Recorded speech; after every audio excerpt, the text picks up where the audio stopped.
అవును వివేక్, ఇక మీరు మాత్రం ఈ ఆస్తిని మీరు తీసుకున్నారంటే నష్టం వస్తే మాత్రం ఇక మమ్మల్ని అడగడానికి వీల్లేదు. మళ్ళీ ఇక ఈ ఆస్తికి మీకు ఎలాంటి సంబంధం ఉండదు. ఎ- ఏంటనయ్య నువ్వు కూడా అలా అంటున్నావు? అంతే కదా. ఏంటి చిన్నబావ గారు, మీరు కూడా అలా మాట్లాడుతున్నారేంటి?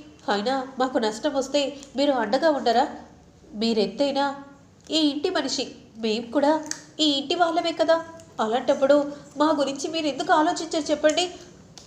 ఏంటి బావగారు, ఇదేనా? నాదేముంది, అంతా లక్ష్మి చేతిలోనే ఉంది. మావయ్య, నేనేం చేయను. ఆస్తిని మొత్తం చెరి పాలు పంచుకున్నాక మళ్ళీ వాళ్ళకు నష్టం వస్తే మనం ఎలా వాళ్ళకి ఇస్తాం చెప్పండి? నేనేం చేయను. సరే లాయర్ గారు, ఆడిటర్స్ గారు, మీరు చెప్పండి. నష్టం వస్తే మళ్ళీ ఆస్తి కావాలని వస్తే వాళ్ళకు హక్కు ఉంటుందా? ఒక రకంగా చెప్పాలంటే ఉండదు మేడం అని అనగానే, ఏంటక్క, ఏంటి అలా మారిపోయావేంటక్క? తల్లిదండ్రులు లేకపోయినా అమ్మ స్థానంలో ఉండి నన్ను చూసుకున్నావక్క. ఇంతేనా? ఇంతేనా అక్క? బావగారు, మీరు మాకు సపోర్ట్గా ఉండాలి కానీ మీరు కూడా ఇలా మాట్లాడితే ఎలా చెప్పండి? మాకెవరున్నారు, మీరు తప్ప అని జాను అంటూ ఉంటే, అవును వదిన, నాకు మాత్రం తెలీదు. నష్టం వస్తే మళ్ళీ మేము మీ దగ్గరికి రాకూడదని అంటున్నారంటే అదంతా నాకైతే తెలియదు. అమ్మో, అనుభవం లేకుండా ఆస్తి మొత్తం తీసుకొని నష్టాల పాలైతే ఆ తర్వాత మాకు చిప్పకూడే. అమ్మో, మా ముగ్గురి మాట ఒకటే వదిన, మేము మాత్రం దీనికి ఒప్పుకోము. అంతే కదా అమ్మా? అంతేనా? అవునండి అని విధంగా అనగానే ఇక నవ్వుకుంటూ లక్ష్మి చూస్తూ ఉంటుంది. వీళ్ళేంటి, అసలు నేనేం చెప్పాను, వీళ్ళు ఇక్కడికి వచ్చి ఏం చేస్తున్నారో అని మనసులో మనీష అనుకుంటూ కోపంగా చూస్తూ ఉంటుంది. అమ్మ, ఖచ్చితంగా మనం నష్టాల పాలవుతాము. ఎందుకంటే నాకు ఎలాంటి అనుభవం లేదు. అవునరా, అంతే. ఈ సంతకం మాత్రం మనం పెట్టడానికి వీల్లేదు. మనం ఎవరం కూడా ఈ సంతకం పెట్టకూడదు. అయితే అత్తయ్య, ఆ సంతకాన్ని ముందు మీరు చింపేసేయండి అత్తయ్య అని విధంగా అనగానే దేవి అని వెంటనే ఆ పేపర్ని తీసుకొని చింపేస్తూ ఉంటే ఇక లక్ష్మి అలా సంతోషంగా మిత్ర వైపు చూస్తూ ఉంటే మిత్ర కూడా చాలా సంతోషంగా చూస్తూ ఉంటాడు. ఇక మనిష మాత్రం ఒక్కసారిగా షాకింగ్గా అలానే చూస్తూ ఉంటుంది. వీళ్ళ తెలివి తెల్లారినట్టే ఉంది అని అనుకుంటూ అలా కోపంగా చూస్తూ ఉంటే, మేం మాత్రం సంతకం పెట్టాం. సంతకం పెట్టరు సరే, మరి ఆస్తి కావాలని అన్నారు కదా. మాకిప్పుడు ఏ ఆస్తి అవసరం లేదు. మేమే చెప్తున్నాం కదా, మేమిప్పుడు ఆస్తి తీసుకోమని. అంతే అత్తయ్య. ఆ, అవును వదిన, మేము ఏ ఆస్తి తీసుకోము. కానీ ముందు నాకు ఒక కంపెనీని అప్పచెప్పు. నాకు ఏ కంపెనీ కావాలంటే స్ట్రైక్ చేశారు కదా, అదే కంపెనీ కావాలి వదిన. దాన్ని తీసుకొని నేను రెండింతలు లాభం పొందేలా చేస్తాను. అప్పుడు ఆస్తి పంపకాలు మేమే చేసుకుంటాం. అంతే కదా జాను? అంతే అండి, మీరు చెప్తుంది కూడా నిజమే అని అంటూ ఉంటే ఇక మనిష ప్లాన్ అంతా ఇలా పెడిసి కొట్టిందేంటి అని మనసులో అనుకుంటూ కోపంగా చూస్తూ ఉంటుంది. ఇక పదండమ్మా, మనం ఇక్కడి నుంచి వెళ్ళిపోదాం. ఇక మనకు ఆస్తి పంపకాలు అవసరం లేదు. మనం కంపెనీని చూసుకుందాం. కంపెనీని చూసుకొని వదిన కంటే రెండింతలు మనం ఎక్కువ సంపాదించాలి. అవునండి, మీరు చెప్తుంది కూడా నిజమే. ఇంకేంటి, చెప్తున్నాం కదా, మాకు ఇప్పుడు ఆస్తి పంపకాలు అవసరం లేదు. మేము చెప్తాము, అప్పుడే మాకు ఆస్తిని మాకు రాయండి అనే విధంగా అంటూ వెంటనే ఇక అక్కడి నుండి వెళ్ళిపోతూ ఉంటే, మీరేం చూస్తున్నారు, ఇక్కడ పంచాయతీ అయిపోయింది అని అనగానే వెంటనే అక్కడి నుండి వెళ్తూ ఉంటారు. ఇక పదండి మావయ్య, పంచాయతీ అయిపోయింది కదా అని అంటూ ఇక అక్కడి నుండి వెళ్తూ ఉంటే ఇక మరోవైపు మాత్రం మనిషి కోపంగా చూస్తూ ఉంటుంది. అప్పుడు వెంటనే చారు దేవి అని వెళ్తూ ఉంటే, ఏంటంటే అసలు మీరు ఏం చేస్తున్నారో మీకేనా అర్థమవుతుందా? ఏముంది మనీష, నువ్వు చెప్పినట్టే చేశాం కదా.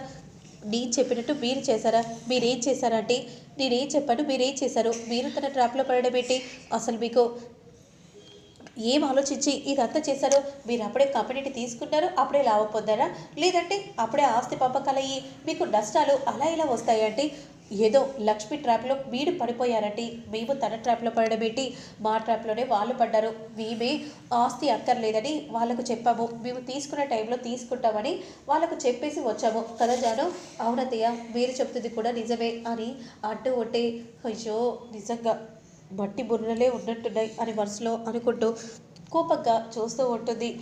అది కాదు, లక్ష్మి కావాలని ఇదంతా చేసింది. తనెందుకు చేస్తుంది? మాకు అనిపించే మేమే చెప్పాము. ఏంటమ్మా మళ్ళీ ఈ మనిష ఏం చెప్తుంది? అయినా ఏంటి మనిష, ఏమనుకుంటున్నా అంటే ఆస్తి మొత్తం మేము తీసుకొని మేము నష్టపోవాలా చెప్పు? నువ్వు లక్ష్మి ఒకటే ఇదంతా చేస్తున్నారని అర్థమవుతుంది. నిజంగా వీళ్ళని చూస్తుంటే అసలు ఏమనాలో కూడా అర్థం కావట్లేదు. అబ్బా, మనిషి నిజంగా మనం నష్టపోవాలని అనుకుంటుంది. అలా ఎప్పటికీ జరగదురా. మన కంపెనీని రొట్టింతలు చెయ్యాలి. హా, నా భోషానం కాదు. అయినా నేనెందుకు అలా చేస్తారో? తన ట్రాప్లో మీరు పడుతున్నారని చెప్తున్నారు. మేము తన ట్రాప్లో పడడం ఏంటి? అయినా మేమెందుకు పడతాం మనిషా? మాకే ఆస్తి అక్కర్లేదని తీసుకునే టైంలో మేమే తీసుకుంటామని చెప్పాము. అమ్మ ముందు పద, మనం ఇక్కడ నుండి వెళ్దాం.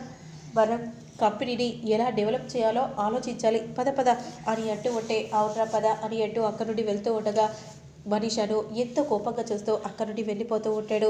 ఇక కట్ చేస్తే నెక్స్ట్ సీన్లో మాత్రం ఏంటి మనీషా, నేనిచ్చిన షాక్ ఎలా ఉంది? నువ్వు అనుకున్నది జరగలేదని అనుకుంటున్నావా? నేనుండగా అలా ఎప్పటికీ జరగదు. ఏంటి నీ తెలివిని ఉపయోగించి ఇదంతా చేస్తే సరిపోతుందా? ఎప్పటికీ అలా జరగదు. నువ్వు అలా అనుకుంటే నేనేమీ చేయలేను. ఎందుకంటే ఈ కుటుంబం చీలిపోకుండా ఉండడానికి నేను ఎప్పటికీ కాపాడుకుంటాను. ఎందుకంటే తను ఎంతైనా కాదనుకున్న మా అత్తయ్యే. ఇక వివేక్ నా మరిది, ఇక నా చెల్లెలు, ఈ ఇంట్లో అందరూ నా వాళ్ళే ఉన్నారు. కానీ నువ్వు ఒక్కదానివి మాత్రమే బయట నుండి వచ్చిందానివి. ఎందుకు ఓపిక పడుతున్నానో తెలుసా? మా ఆయన నిన్ను మెడపట్టుకొని బయటికి గెట్టేసే రోజు వస్తుంది. నిజ స్వరూపం తెలిసే రోజు వస్తుంది. ఆ రోజు కోసం ఓపిక పట్టాలని పడుతున్నాను. ఈ ఇంట్లో వాళ్ళు నా వాళ్ళు, అర్థమవుతుందా? అయినా నా భర్త కూడా నా భార్య అని ఆయన చెప్పారు. ఇక నీ గురించి కూడా చెప్పే రోజు కూడా వస్తుంది. ఆ క్షణం కోసం ఎదురు చూస్తాను అని అంటూ అక్కడి నుండి వెళ్ళిపోతూ ఉంటే కోపం మట్టిపడిపోతూ చూస్తూ ఉంటుంది. అయినా ఇదంతా నీ వల్ల జరుగుతుంది. ఎందుకో తెలుసా? నా కొడుకును ఈ ఇంటికి వారసుడిని చేశాను. ఇక ఈ ఇంట్లో ఆయన అడుగు పెట్టేలా చేసుకున్నాను. తన భార్యని అని అనుకునేలా చేశాను. ఇవన్నీ కూడా ఒక రకంగా చెప్పాలంటే నీ వల్లే. ఇక నేను ఎండీకి కంపెనీకి ఎండీగా ఉన్నానంటే అది కూడా ఒక రకంగా నీ వల్లే మనీషా. ఏంటి ఆపు, అక్కడికే ఆపేసాయి.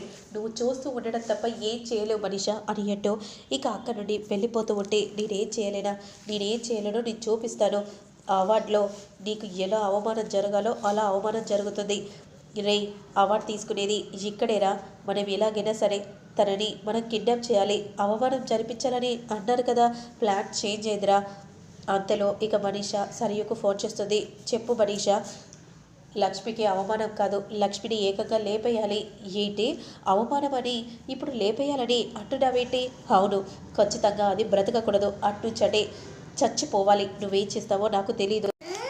సరే మనీషా, నేను చూసుకుంటాను, నువ్వేం కంగారు పడకో అని విధంగా అంటూ ఉండగా వెంటనే రౌడీలకు ఫోన్ చేసి రే, లక్ష్మిని చంపేయాలి. కానీ మేడం డబ్బు ఎక్కువ అవుతుంది మేడం, ఖర్చు అవుతుంది అని అంటూ ఉంటే నేను చూసుకుంటాను. రే, ఎలాగో ఇక్కడికే వస్తారు, ఇక్కడ కూర్చుంటుంది. ఇక అనౌన్స్మెంట్స్ చేస్తారు అవార్డు ఇచ్చే సమయంలో. అప్పుడే తను వెనుక వైపు నుండి వెళ్తూ ఉంటుంది. ఇక అప్పుడు ఆ లక్ష్మిని మనం కిడ్నాప్ చేయాలరా. అప్పుడు లక్ష్మి కోసం వెతుకుతూ ఉంటారు. ఆ లక్ష్మి ఎక్కడ కనిపించదో అర్థమవుతుంది కదా. ఇక మేడం ఆ లక్ష్మిని ఏమైనా చేసుకొనివో, మనకు సంబంధం లేదో అని అంటూ ఉంటారు రౌడీలో.